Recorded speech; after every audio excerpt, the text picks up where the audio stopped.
আসসালামু আলাইকুম রহমতুল্লাহি ওয়া বারাকাতুহু। কেমন আছেন সকল প্রিয় ভাই ও বোন? সবাইকে জানাই আমার পক্ষ থেকে গভীর শ্রদ্ধা ও ভালোবাসা। আশা করি সবাই অনেক ভালো আছেন। আমি আলহামদুলিল্লাহ আপনাদের দোয়া আর ভালোবাসায় আল্লাহর অশেষ রহমতে খুবই ভালো আছি। সম্মানিত ভাই ও বোনেরা, যারা কোরবান দিচ্ছেন এবং দিতেছেন বা দিবেন, চিন্তা ভাবনা করেছেন কিন্তু কোরবান দিতেছেন, বেশ ভালো কথা। তো আমি সবার উদ্দেশ্যে বলবো গুরুত্বপূর্ণ কিছু কথা। যদি আপনাদের ভিডিওটা ভালো লাগে, কোথাও না কোথাও ভালো লেগে যায়, তাহলে শেয়ার করে দিয়ে পাশে থাকবেন। তো বলতে চাচ্ছিলাম, যারা কোরবান দিচ্ছেন বা দিবেন বা দিতে চিন্তা ভাবনা করেছেন, সময় আছে আর মাত্র মাঝখানে একদিন।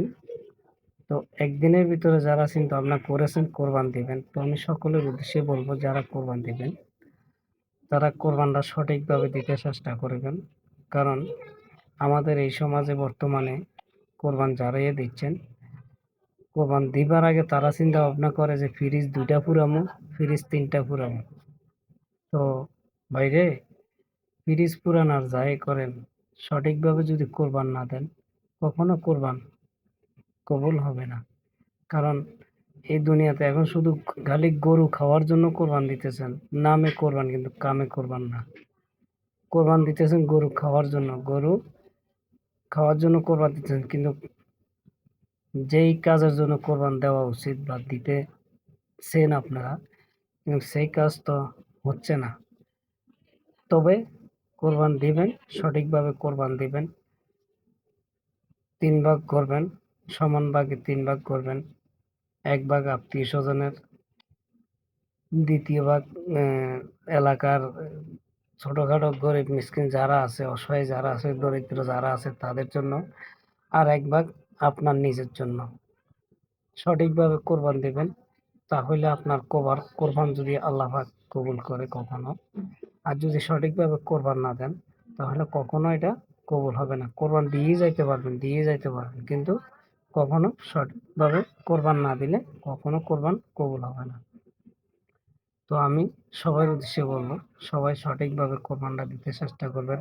আপনার আশেপাশে গরিব, অসহায়, দরিদ্র যারা আছে, যারা দিন আনি দিন খায়, তাদের যারা মাংস কেনার সামর্থ্য নাই, যারা কোরবান দেওয়ার সামর্থ্য নাই, যারা একটা হাঁস কেনার সামর্থ্য নাই, কিন্তু তারাই একমাত্র কি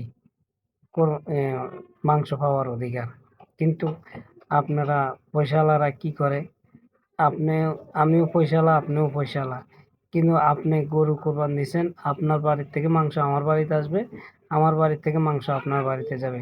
অতএব আমি কোরবান দিছি, আপনিও দিছেন, আমিও আমার বাড়িতেও মাংস পাঠাবেন, আপনার বাড়িতে আমি মাংস পাঠাবো। কিন্তু আপনাদের পয়সাওয়ালার ভিতরে চলছে এগুলা। কিন্তু অসহায় গরিব দরিদ্র যারা আছেন, যারা কিনে খেতে পারেন না, যারা একটু মাংস পায় না ভাগে, তাদের তাদেরকে তাদের জন্য কেউ ফিরে তাকান না, ঠিক আছে?